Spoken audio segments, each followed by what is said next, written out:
Ինչ կասեք Փաշինյանին, եթե հանդիպեք կամ ձեր դիմաց դուրս գա։ Սպիտակում քուրիկ ջան, էս ամբողջ Զորը ռայոնը էլի մի հատ աշխատատեղ, մի հատ գործարան, մի հատ բան չկա։ Առաջի խնդիրը է դա։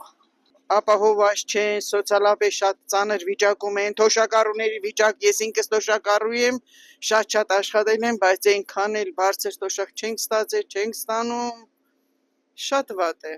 շատ վատ է, հիմա էլ նոր օրենքներ են անում, մենք ամբողջ թոշակառուներ մոլորված իրավիճակում ենք, մենք չգիտենք, այդ թոշակները, որ ասում են քարտով կդարձնենք, այս կանենք, այն կանենք, մենք գնում ենք գնունք, ծնունդ, տրանսպորտ ենք նստում, ասեմ գյուղում եմ մեծամասնությունը ազգաբնակչության գյուղում են ապրում, բայց ասենք բերում են տարբեր տեղերից պտուղ բանջարեղեն են իրացնում, վաճառում, հիմա մենք այդ մարդկանց բանկոմատ որտեղից բերենք, որ այդ մարդիկ բանկոմատով առևտուր անեն։ Թոշակների հարցն եմ ուզում ասեմ, թոշակները իմ թորը սովորում է Երևանի խուլհամրերի դպրոցում։ Այդ որ թոշակը դարձրել է քարտով, իմ երեխան պետք է քարտը դեմ տա վարորդին, հա։ Ինչ ղեկավարից եք խոսում, ինչ մարդկությունից եք խոսում, այստեղ մարդկություն կա, այստեղ ղեկավար կա, բոլա չափամոնտաժ եք, հանկարծ։ Կասեմ թոշակները բարձրացրեք, վերցրեք այդ քարտայի այդ գումարը, որ իրանք պետք է պահեն։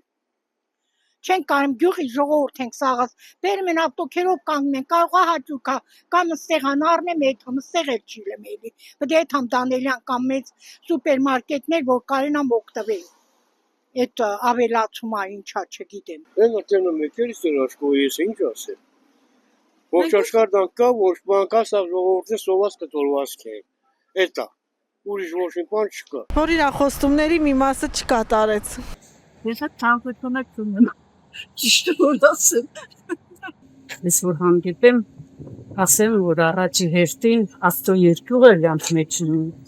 որպեսզի կարողանան իմաստությամբ ժողովրդի կտալ։ Իրաց խարատելն իրը ճղտած ամենիշնել, իսկ մարդիկ կան սով են մատնված,